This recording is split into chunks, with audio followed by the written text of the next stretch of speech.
हिंदी में होगी अब जेंडर और नारीवाद की बात फेमिनिज्म इन इंडिया के साथ। चैनल सब्सक्राइब करने के लिए सब्सक्राइब बटन दबाइए और नए वीडियोस के नोटिफिकेशन के लिए बेल आइकन दबाइए। गुड इवनिंग, नमस्ते। मैं Swati, feminism in India Hindi से आप सभी दर्शकों और आज के हमारे स्पेशल गेस्ट का स्वागत करती हूँ। अबॉर्शन यानी कि गर्भ समापन एक ऐसा मुद्दा है जिसपे हमारे भारतीय समाज में बात करना अभी भी बहुत ज्यादा एक टैबू के रूप में माना जाता है। हम इस पे बात नहीं करना चाहते। जरूरत है, लेकिन हाँ, मुंह चुराना प्रेफर किया जाता है। शायद यही वजह है कि हमारी जो चुप्पी की संस्कृति है अबॉर्शन के मुद्दे पर, वो बहुत सारे मिथ्य और गलत धारणाओं को हमारे बीच लाने का काम करती है। तो आज इसी एक जरूरी विषय पर हम लोग अपने फेमिनिज्म इन इंडिया हिंदी की तरफ से लाइव लेकर के आए हैं, खास आप लोगों के लिए।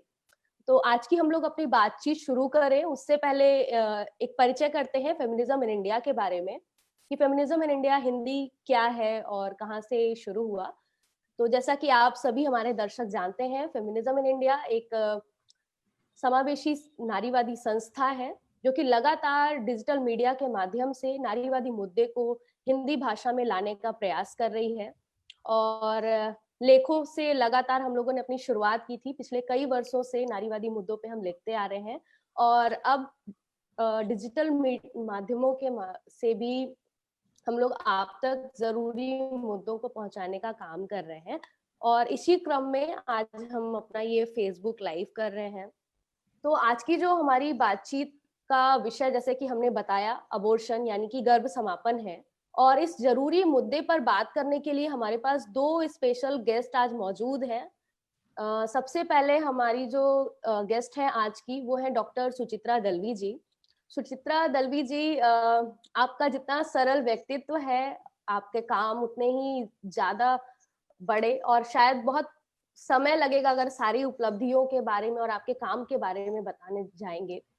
तो बहुत छोटे से अपना डॉक्टर जी का हम लोग परिचय करते हैं। डॉक्टर सुचित्रा दलवी पिछले 10 सालों से लगातार सेफ अबॉर्शन के मुद्दे पर काम कर रही हैं। आप पेशे से एक गायनोकोलॉजिस्ट हैं, मुंबई से रहने वाली हैं, मुंबई से ताल्लुक रखती हैं। इसके साथ ही सुचित्रा जी एशिया सेफ अबॉर्शन पार्टनरशिप की कोऑर्डिनेटर हैं और कॉमन हेल्थ की स्टीयरिंग कमेटी मेंबर भी हैं। इन सब के साथ साथ आप एक नारीवादी भी हैं और अबॉर्शन, सेफ अबॉर्शन के मुद्दे को एक महिला अधिकार के रूप में आप देखती हैं और उस पर लगातार 10 वर्षों से बतौर प्रशिक्षक, बतौर गायनोकोलॉजिस्ट काम कर रही हैं।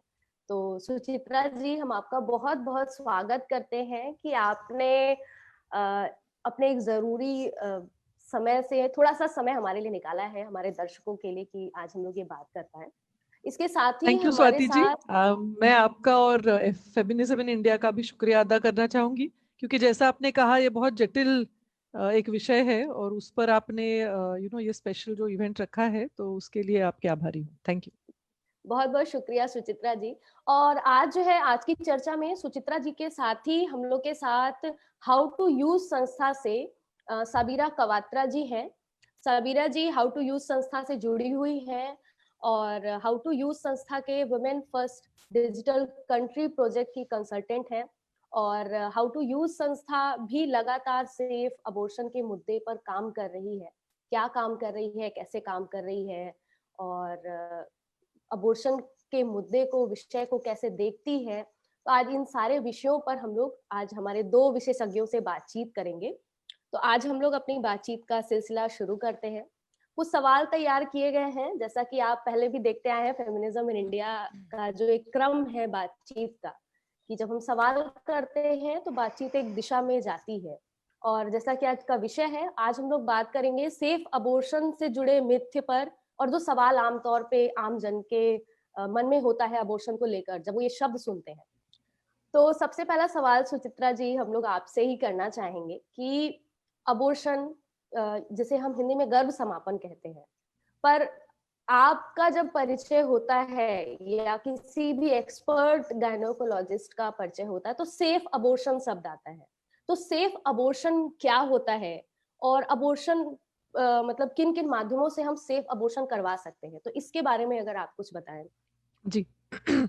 तो जैसा आपने कहा, अबॉर्शन या गर्भ समापन जो है ये एक से ज्यादा प्रकार का होता है। एक तो जो हम कहते हैं नैसर्गिक गर्भ समापन, क्योंकि हम जैसे जानते हैं कि अगर समझिए 10 औरतों को गर्भधारणा हुई है, तो उसमें से 2 या 3 औरतों को पूरी 9 महीने तक कंटिन्यू नहीं रहता है, और पहले 2-3 महीने में गर्भ समापन हो जाता है। इसके बहुत सारे कारण होते हैं, जो हम इसे नैसर्गिक कहते हैं, जो नेचुरल मिसकैरेज होता है, जो जिसका अनचाही गर्भधारणा होती है, और जो ये कंटिन्यू नहीं करना चाहते, जो चाहते हैं कि अब इसको समाप्त किया जाए, ये हमारे शरीर में से निकाल दिया जाए, तो उसको जो कहते हैं थेरेप्यूटिक अबॉर्शन, या जो कोई और आपके लिए करा के देता है अबॉर्शन, उसमें जैसा आपने बहुत सही कहा, ज्यादातर औरतें अभी भी असुरक्षित गर्भ समापन कराती हैं, क्योंकि उन्हें शायद जानकारी नहीं होती है कि हमारे देश में कानून जो है वो इसे समर्थन करता है, या अगर भी करता है तो कहाँ जाना चाहिए, किसके पास जाना चाहिए। तो वो शायद खुद कोई घरेलू उपाय करती हैं या किसी दाई वगैरह के पास चली जाती हैं, तो उसे असुरक्षित गर्भपात की वजह से उन्हें काफी उनके शरीर को हानि हो सकती है। इसलिए हम हमेशा गर्भपात के बारे में जब बात करते हैं तो सुरक्षित गर्भपात के बारे में बात करते हैं, क्योंकि हमारे देश में कानून के तहत 20 हफ्तों तक जो गर्भ है उसे समाप्त करने की हमें अनुमति है। हमारे यहाँ गायनेकोलॉजिस्ट जो है उनको ट्रेनिंग दी जाती है इसे कैसे करना है, और हमारे देश में मेडिकल अबॉर्शन पिल्स जो हैं, जिनके बारे में शायद आपके दूसरे जो गेस्ट हैं वो परिचय कराएंगे, वो भी हमारे देश में लाइसेंस्ड हैं और अवेलेबल है। तो इन सब चीजों के जरिए हम सुरक्षित गर्भपात अगर कराते हैं, तो वो एक्चुअली डिलीवरी से भी ज्यादा सुरक्षित प्रक्रिया है। तो इसलिए हम हमेशा जब गर्भ समापन के बारे में बात करते हैं तो सुरक्षित गर्भ समापन ये कहते हैं, क्योंकि लोगों को जो सुनाई पड़ता है या जो जानकारी आती है, समझो या वो न्यूज़पेपर से है, या जो अफवाहें फैलती है, वो हमेशा असुरक्षित गर्भपात के बारे में होती है, क्योंकि वो थोड़ी सनसनाटीखेज खबर होती है। कोई उसकी वजह से मर गया या कुछ ऐसा बहुत डेंजरस कुछ हो गया। तो हम्म। सुरक्षित गर्भपात के बारे में ज्यादातर बातचीत ही नहीं होती है। जी। सुचित्रा जी, इसी क्रम में हम लोग जानना चाहेंगे कि जब हम लोग अबॉर्शन की बात करते हैं तो हमेशा पिक्चर दिखाई जाती है कैंची की और बड़े से ऑपरेशन की, तो ये इमेज भी लोगों के दिमाग में बैठाती है कि अबॉर्शन का मतलब है एक ऑपरेशन। तो इसके बारे में बताएं कि अबॉर्शन की क्या क्या तकनीकें हैं सेफ अबॉर्शन के लिए। जी बिल्कुल। तो जो अबॉर्शन पहले 3 महीने में जो होता है उसके लिए दो तकनीकें हैं। एक तो जिसे हम सर्जिकल कहते हैं, तो आपने जैसा कहा कि वो एक अगर ऑपरेशन थिएटर में भी नहीं हुआ तो फिर भी एक साफ सुथरी जगह में, जहाँ पे कोई प्रोसीजर आप कर सकते हैं, उस जगह में करते हैं। लेकिन पेट काट के जो ऑपरेशन है वैसा नहीं है। और हम भी बहुत बार जब हम जर्नलिस्ट से बात करते हैं या तो प्रेस मीडिया से बात करते हैं, तो हम उन्हें हमेशा रिक्वेस्ट करते हैं कि आप प्लीज ऐसे चित्र मत बनाइए आर्टिकल के साथ। लेकिन प्रॉब्लम क्या है कि पहले 3 महीनों में अगर आप औरत की कोई फोटो देखें या कोई पिक्चर बताएं, तो कुछ फर्क नहीं दिखता है, क्योंकि प्रेगनेंसी बहुत छोटी होती है। तो उन्हें वो न्यूज में दिखाने के लिए कुछ तो उसे बढ़ा चढ़ा के दिखाना पड़ता है, इसलिए वो सब कैंची छुरी खून ऐसी चीजें वो दिखाते हैं, लेकिन वो गलत बात है। क्योंकि जो सर्जिकल अबॉर्शन जो है वो पेट काट के नहीं होता है, अंदर से नीचे की तरफ से गर्भाशय के मुंह में एक छोटी नली डाल के वो जो प्रेगनेंसी है वो पूरी बाहर खींच लेते हैं। दूसरी जो अबॉर्शन का जो तरीका है, तकनीक है, वो है मेडिकल अबॉर्शन पिल, जिसमें हम गोलियां लेते हैं, और गोलियां लेने की वजह से गर्भ समापन होता है, जिसमें जैसे हमें माहवारी की ब्लीडिंग होती है या गांठ कभी कभी जाती है, वैसी ही प्रक्रिया से वो प्रेगनेंसी बाहर निकल आती है, और उसी तरह हमें पैड पहनना पड़ता है। तो हम जैसा देख सकते हैं कि ये बहुत वैसे नेचुरल प्रोसेस है, लेकिन खबर के लिए या बताने के लिए उसे बहुत सनसनाटी ऐसे बना के लोग डर जाते हैं वैसे जी चित्र देखकर। या बिल्कुल। तो बिल्कुल मीडिया का प्रेजेंटेशन ही है जो अबॉर्शन को लेकर के एक नकारात्मक छवि बनाता है। जी इसी क्रम में एक अगला मिथ बहुत प्रचलित है अबॉर्शन को लेकर कि अबॉर्शन करवाने से महिलाओं में बांझपन की या ब्रेस्ट कैंसर की संभावनाएं बढ़ जाती है, तो ऐसा होता है क्या? जी। तो एक्चुअली क्या है, ये आपका प्रश्न जो है इसमें मेडिकल एक उत्तर है, लेकिन उसके लिए एक सामाजिक भी उस पे विचार करने लायक है कि ये हम जो अबॉर्शन के बारे में बात कर रहे हैं, गर्भ समापन के बारे में बात कर रहे हैं, ये विषय इतना जटिल क्यों है? क्योंकि हमारी जो पितृसत्ताक समाज व्यवस्था है उसमें औरत का स्थान क्या है? औरत का स्थान ये है कि आप शादी करो, आप बच्चे पैदा करो, आप अच्छी माँ बनो। हम जो कहते हैं औरत को या तो देवी बनाते हैं या तो माँ बनाते हैं। तो अगर कोई औरत माँ नहीं बनना चाहती तो ये समझा जाता है, माना जाता है कि वो बुरी औरत है, उसने कुछ तो बुरा किया है या तो बुरा करने वाली है। इसलिए उसके पीछे लेकर जो शर्म की बात है या जो पाप की भाषा इस्तेमाल की जाती है वो उस वजह से है। तो ऐसे माहौल में अबॉर्शन के बारे में बात अगर कर रहे हैं तो उसमें लोगों को और कैसे डराएं कि आप मत करो, ये गलत बात है। क्योंकि उसके पीछे एक और भी चीज है, और मैं इस पे पूरा अभी जेंडर पे भाषण नहीं देना चाहती, जी। लेकिन ये जो अबॉर्शन को और कठिन करने की जो जो प्रयास रहता है हमेशा, या जो मीडिया में है या तो समाज में है, या जो डराने की जो बात है कि औरतों के शारीरिक संबंध या सेक्सुअलिटी, उनके नैतिक जीवन पे आप कैसे कंट्रोल ला सके। जी। क्योंकि अगर औरत संबंध रखती है, शारीरिक संबंध रखती है, तो शादी के पहले या शादी के बाहर, तो उसका सबसे बड़ा डर क्या होता है कि मुझे प्रेगनेंसी, बच्चा ठहर जाएगा। जी। अगर वो डर आप निकाल देंगे, अगर आप गर्भ समापन उसे इतना सुरक्षित और आसानी से मिल सकता है कि वो डर निकल जाएगा, तो उसमें और पुरुष में क्या फर्क रहेगा? तो उसको आप कंट्रोल कैसे कर सकेंगे? तो इसके पीछे ये जो हमारा सामाजिक पॉलिटिक्स या जो पितृसत्ताक समाज व्यवस्था का पॉलिटिक्स है, वो हमें ध्यान में रखते हुए फिर देखना चाहिए कि आप ऐसी मिथ्या क्यों फैला रहे हैं। अगर गर्भ समापन होने से ब्रेस्ट कैंसर बढ़ता है, तो पूरी प्रेगनेंसी के बाद ब्रेस्ट कैंसर और क्यों नहीं बढ़ता है? बिल्कुल। कोई लॉजिक नहीं है ना उसमें। अगर गर्भ समापन आपने असुरक्षित तरीके से किया है तो बांझपन बढ़ सकता है, क्योंकि आपको शायद गर्भाशय के अंदर इन्फेक्शन हो सकता है। लेकिन सुरक्षित गर्भ समापन जो है वो इतना कम रिस्क है उसमें कि आप अगर दांत निकाल रहे हैं, उससे भी कम रिस्क है सुरक्षित गर्भपात में। अगर आप चार्ट देखें, रास्ता क्रॉस करने में ज्यादा खतरा है एक्चुअली, अगर आप स्टेटिस्टिकली रिस्क देखें। क्योंकि आजकल हमारे पास जो मेडिकल अबॉर्शन पिल्स हैं या जो हम एमवीए से अबॉर्शन कराते हैं, वो इतनी सुरक्षित तरह से होता है। लेकिन ये कोई सुनना नहीं चाहता है, क्योंकि वो पहले से एक थोड़ा डर बैठा हुआ है कि ये बुरी औरत है, हम कुछ बुरा कर रहे हैं, शायद पाप है, कोई पकड़ लेगा, कुछ हमारा फैमिली ऑनर जो है, कोई हमारे जी। फैमिली मेंबर्स को पता चल गया तो क्या। तो इस सब के पहाड़ के ऊपर वो एक छोटा सा हम फिर उसके और डरा देते हैं कि खून बहेगा, बांझपन आएगा, कैंसर होएगा। उसमें कोई साइंटिफिक बेसिस तो है नहीं। जी। बिल्कुल। बिल्कुल सही कहा आपने सुचित्रा जी की जो हमारे समाज की नीति है वो ये कि महिला की यौनिकता को कैसे कंट्रोल किया जाए, और शायद यही वजह है कि वो मेडिकल बीमारियों का नाम देके और भी ज्यादा डरा दिया जाता है कि महिलाएं इन सारी सुविधाओं से दूर रहें। इसी करेक्ट। क्रम में सुचित्रा जी अगला एक सवाल है कि जैसे शुरू से ही हमारी चर्चा में आ रहा है कि हमारा समाज अबॉर्शन को गलत मानता है, अनैतिक मानता है। तो आपका एक लंबा अनुभव रहा है मेडिकल लाइन में और आप लगातार अभी भी प्रैक्टिस कर रही हैं। तो मेडिकल क्षेत्र में क्या ये धारणा है कि वहां पे अबॉर्शन को कहीं ना कहीं गलत माना जाता है, जो समाज की धारणा है? नहीं, मैं कहना चाहूंगी कि हमारे एटलीस्ट हमारे देश में गायनेकोलॉजी की जो हमारी ट्रेनिंग होती है 3 साल की, उसमें हमें जैसे बाकी सारे ऑपरेशन सिखाए जाते हैं, जैसे गर्भाशय के होते हैं, उसमें गर्भ समापन भी वैसे ही सिखाया जाता है। तो उसमें कोई नेगेटिविटी नहीं है। लेकिन ये बात सही है कि उसमें राइट्स बेस्ड अप्रोच भी नहीं है कि ये स्त्रियों का या जो भी गर्भधारणा कर सकते हैं उनका ये अधिकार होना चाहिए, ऐसी भावना से मेडिकल एजुकेशन नहीं सिखाया जाता है।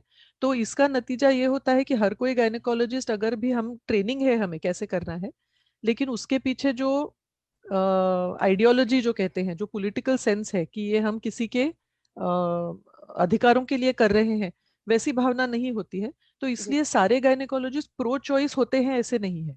लेकिन वो अबॉर्शन कराएंगे क्योंकि वो उनको ट्रेनिंग है। और अगर आप प्राइवेट में हो तो आपको उसके लिए फीस मिलती है, अगर आप जी। पब्लिक में हो तो आपको वैसे भी करना है।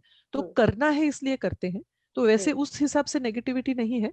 लेकिन इसलिए हमारा ये भी प्रयास है, हम एएसएपी के जरिए हम मेडिकल स्टूडेंट्स के साथ भी काम कर रहे हैं, ताकि वो भी उसका जेंडर और राइट्स का जो उसका दृष्टिकोण है वो उनका बढ़े। तो जैसा मैं कह रही थी, नेगेटिविटी ऐसे नहीं है, लेकिन पॉजिटिविटी भी ज्यादा नहीं है नहीं है उसके जी। बारे में। एक और प्रोसीजर करना है, उस हिसाब से कर लेते हैं। जी। इसमें एक अपना अनुभव भी जोड़ूंगी सुचित्रा जी, कि कई बार जब हम गायनोकोलॉजिस्ट के पास जाते हैं, तो जो आपने जेंडर अप्रोच कहा है, कि अगर कोई लड़की जिसकी शादी नहीं हुई है, वो जैसे हम यूटीआई की प्रॉब्लम के लिए गए थे गायनोकोलॉजिस्ट के पास, तो उनका पहला सवाल था कि पति और पिता का नाम बताइए, और फिर ये कि क्या सेक्स किया है क्या। तो यूटीआई का सेक्स से क्या मतलब है, और जो कि हम फील्ड वर्क कर रहे हैं। और वैसे ही कुछ और एक्सपीरियंस भी हमने अपनी दोस्तों से सुना है कि जब वो अबॉर्शन के लिए गई, वो अनमैरिड थी, तो उस टाइम पे उनको एनेस्थीसिया नहीं दिया गया था, और जब उनकी वही भाभी या किसी रिलेटिव ने अबॉर्शन करवाया, उन्होंने देखा कि वो प्रॉपर एनेस्थीसिया देके उनको उनका ट्रीटमेंट, जी उनका जी अबॉर्शन करवाया गया। जी तो इस जी पर आप अगर कुछ बताएं कुछ। जी। नहीं, ये बहुत ही मुझे तो ऐसे सुनकर बहुत बहुत गुस्सा भी आता है, बहुत शर्म भी आती है कि ऐसे भी डॉक्टर्स हैं जी जो ये तो मेडिकल प्रोसीजर है, उसके ऊपर आपकी जो मॉरलिटी आपको जो लगता है कि शायद अविवाहित लड़की ने शारीरिक संबंध नहीं रखना चाहिए, उसको आप पेशेंट के बीच आपके इंटरेक्शन में नहीं लाना चाहिए। ये बहुत बहुत खराब बात है, लेकिन मैं जानती हूँ कि ये काफी जगह पे होता है। और इसका भी वही कारण वही है कि समाज में ऐसे विचार है कि अगर आपकी शादी नहीं हुई है तो आपको सेक्स नहीं करना चाहिए। और उस ही भाव से देखकर कि आपको कुछ क्या कहते हैं, आपको उसकी सजा मिलनी चाहिए, आपको पनिश करना चाहिए, इसलिए हम बिना आपको कोई पेन रिलीफ दिए आपका अबॉर्शन कराएंगे, तो बहुत बहुत ही बुरी बात है। ये तो एक्चुअली ह्यूमन राइट्स वायलेशन है, एक प्रकार का टॉर्चर है। अगर आप किसी के ऊपर ऑपरेशन कर रहे हैं, वो ऐसे कहने लायक कहने की बात है, समझिए कि आप, अच्छा आप चॉकलेट खा रहे हैं तो आपका हम डेंटल ये जो ट्रीटमेंट है वो बिना एनेस्थीसिया के करेंगे, ऐसे तो कोई करता नहीं है। लेकिन बिल्कुल। वो औरत और उसके सेक्स को लेकर इतनी ज्यादा मॉरल भावना है लोगों के समाज में जुड़ी हुई, और डॉक्टर्स भी उसी समाज में पैदा होते हैं। अगर जी आप मेडिकल कॉलेज में उनको जेंडर और राइट्स का कोई दृष्टिकोण नहीं देते हैं, तो वो उन्हीं जो उनको उनके धर्म ने बताया है, उनके माता पिता ने बताया है, जो भी वो सुनते आ रहे हैं, वो उसी को आगे बढ़ाएंगे और उसको जी। पाप की भावना से देखेंगे, और सोचते हैं कि हम भी इस पाप में शामिल हो गए, तो वो गुस्सा पूरा पेशेंट पे उतारते हैं। ऐसा भी हमने सुना है। हम्म। बुरी बात है, लेकिन होता है। मैं आई एम सॉरी टू से, यस, होना नहीं चाहिए। जी। बिल्कुल नहीं होना चाहिए। हाँ, लेकिन बहुत कम मुश्किल से मिलते हैं कि ऐसे गायनोकोलॉजिस्ट जो अबॉर्शन जैसे मुद्दे को नारीवादी मुद्दा या महिला अधिकार का मुद्दा समझते हैं। जी तो आशा है कि हम लोग की ऐसी चर्चाएं कुछ द्वार खोलेंगी कि अबॉर्शन पर कुछ काम और बात ऐसे ही चले। बातचीत के बीच में जो भी दर्शक हमारे फेसबुक पे देख रहे हैं, उनसे कहना चाहूंगी कि एक बहुत अच्छा मौका है सेफ अबॉर्शन पर अपनी जानकारियों को बढ़ाने का। तो अगर आपके पास कोई सवाल है तो कमेंट बॉक्स पे लिखिएगा, जिससे कि हम लोग चर्चा के बाद आपके कोई सवाल या कोई भी मिथ्य हो जिस पे आप जानकारी चाहते हैं, तो हम लोग उसे अपनी चर्चा में शामिल कर सकें। तो सुचित्रा जी, अगला एक सवाल है आपके लिए कि मौजूदा समय में सरकार की तरफ से सेफ अबॉर्शन को लेकर कौन-कौन से प्रयास किए जा रहे हैं, कौन सी सुविधाएं दी जा रही हैं? अगर इसके बारे में आप कुछ बता पाए हम लोग को। जी। आप कह रहे हैं अभी कोविड के समय में या इन जनरल? इन जनरल भी और कोविड अच्छा, के समय भी। जी ओके। तो हमारे देश में 1971 से कानून है जिसे एमटीपी एक्ट कहते हैं, उसके तहत 20 हफ्ते तक हम गर्भ समापन करा सकते हैं। लेकिन जैसा मैंने कहा, ये जो कानून है ये भी औरतों के अधिकार के मुद्दे से नहीं है, वो जी डॉक्टरों की तरफ से है कि डॉक्टर अगर कराना चाहें तो इन इन कारणों के लिए इस जगह में 20 हफ्ते तक करा सकते हैं।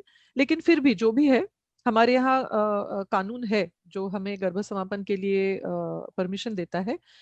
2002 में जो मेडिकल अबॉर्शन पिल्स हैं उनको रजिस्ट्रेशन किया गया इंडिया में, और अब वो हमें सोशल मार्केटिंग स्कीम्स के द्वारा या केमिस्ट के पास 500 रुपए से कम में जो कॉम्बी पैक है, जिसमें 2 अलग प्रकार की दवाइयां हैं, वो हम ले सकते हैं। अभी फिलहाल जो कानून है उसमें आप डॉक्टर के प्रिस्क्रिप्शन के अलावा नहीं ले सकते, और उसमें सारी इंफॉर्मेशन दी गई है, डॉक्टर आपको बताएंगे कैसे लेना है। तो ये एक सुविधा है। दूसरी बात ये है कि अभी कोविड के टाइम में जब लॉकडाउन हुआ, तो जो इसेंशियल सर्विसेज की जो लिस्ट बनाई गई, जी। उसमें अबॉर्शन इंक्लूड किया गया था। तो हम्म अगर आप कहीं भी जाना चाहते हैं इसके लिए और आपके पास सिर्फ समझो काफी हॉस्पिटल्स जो है वो रेगुलर प्रैक्टिस छोड़ के कोविड हॉस्पिटल्स जो बन गए, लेकिन जो इसेंशियल हॉस्पिटल्स हैं उसमें आपको अबॉर्शन की सुविधा फिर भी मिलनी चाहिए। सिर्फ एक चीज बाकी है कि जो टेलीमेडिसिन की जो गाइडलाइंस बनाई है सरकार ने, कि आप जैसे हम अभी बातचीत कर रहे हैं वैसे आप बातचीत करके डॉक्टर से सलाह लेके फिर प्रिस्क्रिप्शन जी ले सकते हैं। उस लिस्ट में अभी तक अबॉर्शन को नहीं जोड़ा गया है। हम काफी जी एनजीओज कुछ उसके लिए एडवोकेसी कर रहे हैं, लेकिन फिलहाल तो उसको नहीं जोड़ा गया है। जी तो जैसा मैंने कहा, आप अगर जी गायनेकोलॉजिस्ट के पास जाते हैं, कोई भी पब्लिक सेक्टर हॉस्पिटल में जा सकते हैं, या जो भी प्राइवेट हॉस्पिटल जिसमें आपको डिलीवरीज या फैमिली प्लानिंग की सर्विसेज मिलती हैं, वहां पे आपको अबॉर्शन या तो मेडिकल अबॉर्शन पिल्स मिलनी चाहिए। जी बिल्कुल। तो इसी का सवाल का जवाब अभी आपने, सुचित्रा जी, आपने बताया कि सरकार हमारे लिए क्या कर रही है सेफ अबॉर्शन को सरोकार से जोड़ने के लिए। तो हमारे साथ हाउ टू यूज से सबीरा है। तो सबीरा, आपसे भी हम लोग जानना चाहेंगे कि हाउ टू यूज जैसी संस्थाएं किस तरीके से सेफ अबॉर्शन को बढ़ाने में, इसको आम जन तक पहुंचाने में काम कर रही हैं। तो अगर आप सबीरा बताएं इसके बारे में। तो मैं आपसे और हमारे जो दर्शक हमारे साथ जुड़े हुए हैं, मैं आपसे हाउ टू यूज के बारे में जानकारी साझा करूंगी। तो हाउ टू यूज जो वेबसाइट है उसका पूरा नाम है howtouseabortionpill.org। तो इस वेबसाइट के जरिए हमारा ये मकसद है कि हम अधिक से अधिक महिलाएं जिस भी देश में वो रहती हैं उन तक सुरक्षित गर्भ समापन का विकल्प जो है वो पहुंचा सकें। और इसीलिए हमने अपनी वेबसाइट को 27 भाषाओं में ट्रांसलेट भी किया है, जिसमें से भारत की हिंदी और बंगाली भाषा शामिल है। और आने वाले कुछ महीनों में हम हमारी वेबसाइट को भारत की अन्य क्षेत्रीय भाषाओं में भी ट्रांसलेट करने का प्रयास कर रहे हैं। तो हमारी वेबसाइट पे गोलियों के साथ सुरक्षित गर्भ समापन के बारे में जानकारी उपलब्ध है। और इस जानकारी में शामिल है जैसे कि गोलियां किस प्रकार लेनी है, किस अंतराल पर लेनी है, गोलियां लेने के बाद क्या दुष्प्रभाव हो सकते हैं, और यदि क्या लक्षण हैं जो देखे जा सकते हैं जब महिलाओं को सुरक्षित स्वास्थ्य देखभाल की जरूरत पड़ सकती है। तो इसके अलावा हमारी वेबसाइट पर भिन्न भिन्न देशों के, लगभग 50 देशों के जो गर्भ समापन से जुड़े हुए कानून हैं वो मौजूद हैं, उनके बारे में जानकारी है। और उन देशों में कौन कौन सी गोलियां उपलब्ध हैं, क्या गोलियां किस प्रकार दिखती हैं, और क्या कॉस्ट है उन गोलियों की, और उन देशों में कौन कौन से गर्भ समापन के प्रोवाइडर्स हैं जिनसे महिलाएं कांटेक्ट कर सकती हैं। तो ये सारी जानकारी हमारी वेबसाइट पर उपलब्ध है। और इसके साथ मैं दर्शकों को बताना चाहूंगी कि हमारा एक चैटबॉट सिस्टम है एलडी के नाम से, जो ऑटोमेटिक चैट रिस्पॉन्स है। तो इसमें आप गर्भ समापन विकल्प को चुन के उसके बारे में जानकारी हासिल कर सकते हैं। तो वो मेन्यू में जाके विकल्प है जैसे कि गोलियां लेने से पहले की तैयारी, और गोलियां लेने की बाद की तैयारी, गोलियां किस प्रकार लें। और सबसे महत्वपूर्ण चीज जो हमारे इस चैट सिस्टम में है वो ये है कि आप हमसे संपर्क कर सकते हैं। तो यदि कोई महिला संपर्क करने के विकल्प को चुनती हैं तो वो सेफ टू चूज की वेबसाइट पर लेके जाएगा, और सेफ टू चूज पे हमारे सलाहकार, जो मैं भी जिनमें से एक सलाहकार हूँ, हम आप हमारे साथ जुड़ सकते हैं।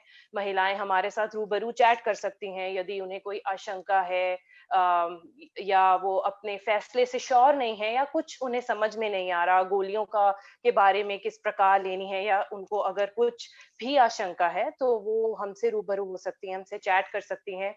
और हमारे अपने प्रश्न हमारे साथ वो ईमेल पे भी शेयर कर सकती हैं। तो जी ये है। और मैं ये बताना चाहूंगी कि ना सिर्फ वो व्यक्ति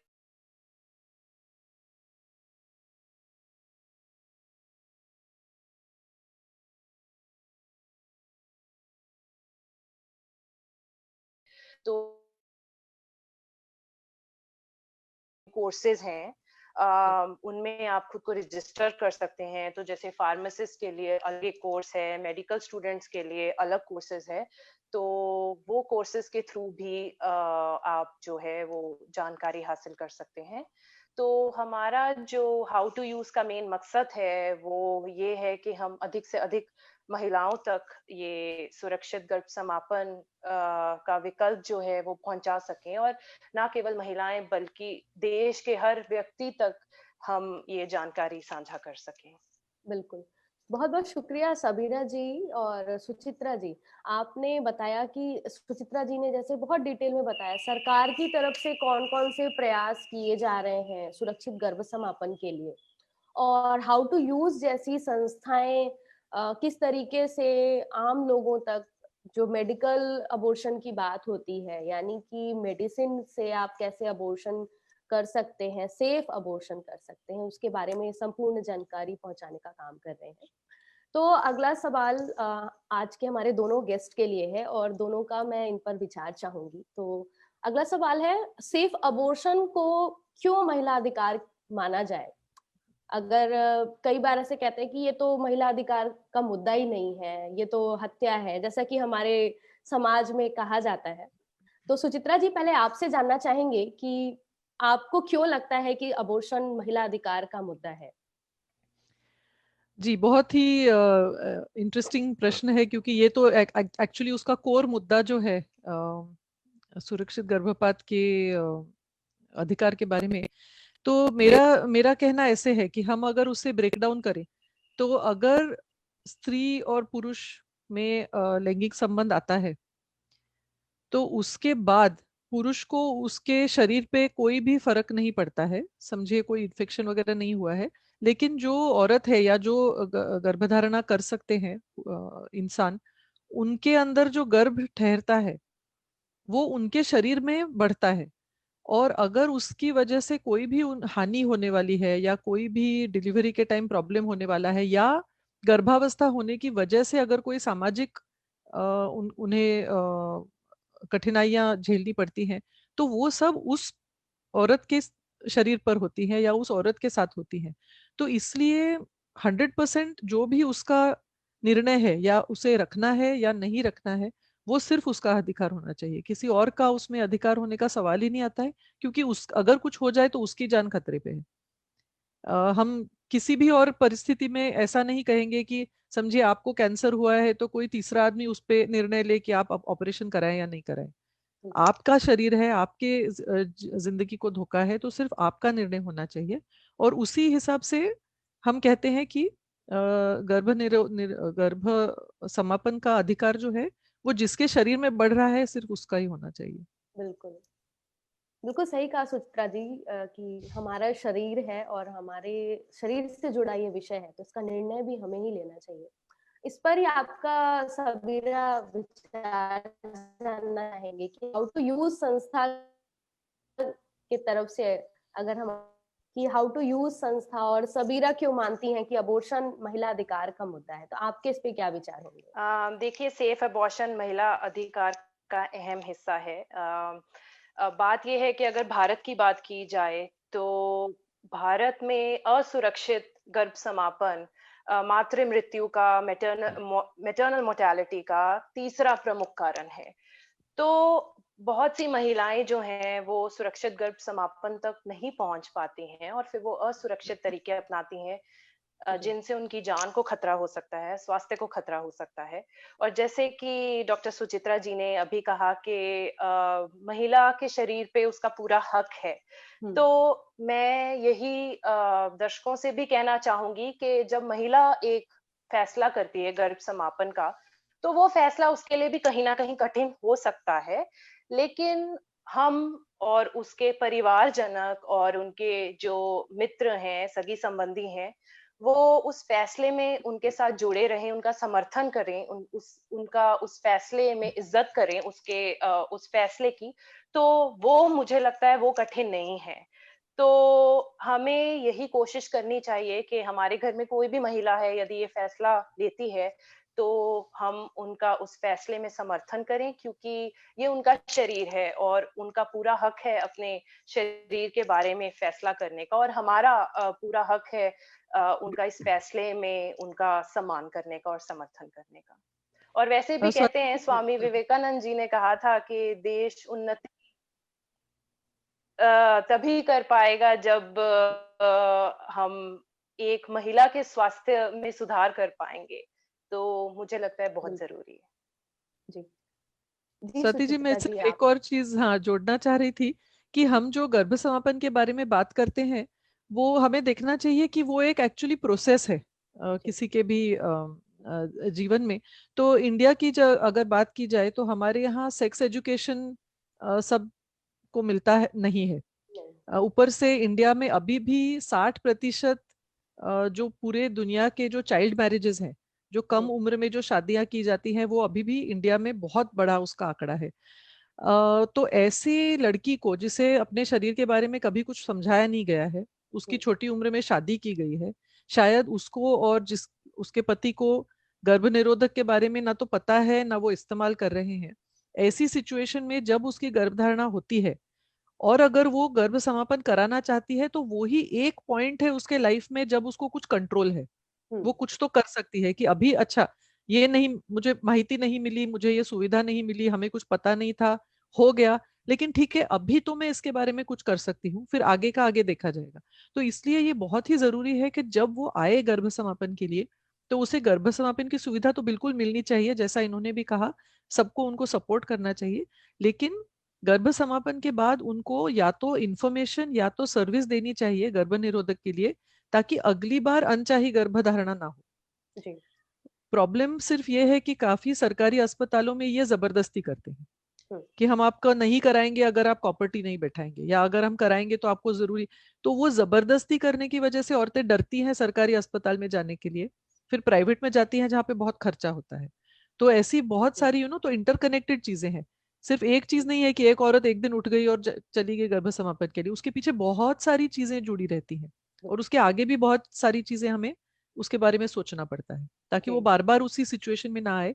और बार बार कोई कोई औरतें आती हैं गर्भ समापन के लिए, और अब साइंटिफिक एक्चुअली स्टडी है जिसमें बताया है कि अगर कोई घरेलू हिंसा हो रही है तो ऐसी सिचुएशन में औरतें बहुत बार आती हैं गर्भ समापन के लिए, क्योंकि उनके पास और कोई चारा नहीं होता है। या तो पति जो मार रहे हैं वो कॉन्ट्रासेप्शन इस्तेमाल नहीं कर रहे हैं, उन्हें भी इस्तेमाल नहीं करने दे रहे हैं। तो ऐसी सिचुएशन में जब कभी प्रेगनेंसी आ जाती है तब वो आ जाती हैं। तो ऐसी सिचुएशन में हमारी एक्चुअली और भी जिम्मेदारी बनती है कि हम उनको पूछें कि हम आपके लिए कुछ और कर सकते हैं क्या, क्या हम आपको मदद कर सकते हैं। ये नहीं है कि उनको धुतकारें कि अरे तू कैसी गैर जिम्मेदार औरत है, 3-4 बार आ रही है। सोचिए कि क्यों आ रही है, सोच समझ के ही आ रही होगी, उसके पीछे कोई उसकी भी कोई जबरदस्ती या होगी, सिचुएशन होगी कंपलसरी। तो इसलिए वो पूरा एक कंटिन्यूअम में हमें सोचने की जरूरत है। जी, अबॉर्शन वाकई में एक अलार्मिंग होता है महिला के लिए, क्योंकि जब हम हिंसा की भी बात करते हैं तो महिला हिंसा में भी यौनिक हिंसा को एक अलग वर्ग में बताया गया है। तो कई बार हमें शारीरिक हिंसा नहीं दिखाई जाती क्योंकि उस महिला के साथ यौनिक हिंसा हो रही होती है। और ऐसे में सुरक्षित गर्भ समापन एक महिला अधिकार और महिला को एक मानसिक रूप से भी सहयोग देने में बहुत काम करता है। तो इसी क्रम में हम लोग अपनी चर्चा के आखिरी सवाल पर है, और सुचित्रा जी, आपका जैसे चिकित्सा के क्षेत्र में एक अनुभव है और अभी भी आप लगातार सेफ अबॉर्शन के मुद्दे पर कार्यरत हैं। वहीं सबीरा जो है ऑनलाइन जो है माध्यमों से अबॉर्शन को, सेफ अबॉर्शन की सुविधाओं को पहुंचाने का काम कर रहे हैं। तो आप दोनों ही अपने अनुभवों के आधार पे हम चाहेंगे कि इस सवाल का जवाब दें कि अक्सर कहते हैं अबॉर्शन जो है वो युवा या गैर जिम्मेदार महिलाएं करवाती है, यानी कि वो महिला जो युवा होगी या वो जो गैर जिम्मेदार है वही सिर्फ अबॉर्शन करवाने जाती है। तो इस पर सुचित्रा जी आपसे जानना चाहेंगे कि बतौर गायनोकोलॉजिस्ट आप इस पर अपने अनुभव के आधार पे क्या कहेंगे? सो जैसा मैंने कहा, ये फिर से उस चीज बात पर कलंक लगाने की जैसी क्या कहते हैं प्रयास है कि अबॉर्शन बुरी बात है तो जो कराते हैं वो बुरी औरतें ही होंगी। लेकिन अगर आप स्टेटिस्टिकली देखें, कोई भी नेशनल हेल्थ सर्वे देखें या कोई भी अपना सरकारी डेटा भी देखें, तो हम ये पाएंगे कि 80% से ज्यादा अबॉर्शंस जो हैं वो शादीशुदा औरतें करवाती हैं, क्योंकि या तो उन्होंने गर्भनिरोधक का इस्तेमाल नहीं किया है, या इस्तेमाल करके भी वो फेल हुआ है, या उन्हें फैमिली के साइज को कंट्रोल करना है। और आजकल शायद थोड़ा ज्यादा प्रमाण है कि जो अविवाहित औरतें हैं वो भी करवा रही हैं, लेकिन मेरे हिसाब से हमें ये देखना चाहिए कि पहले उनके पास और कोई ऑप्शन नहीं था, और वो शायद असुरक्षित गर्भपात करा रही थी।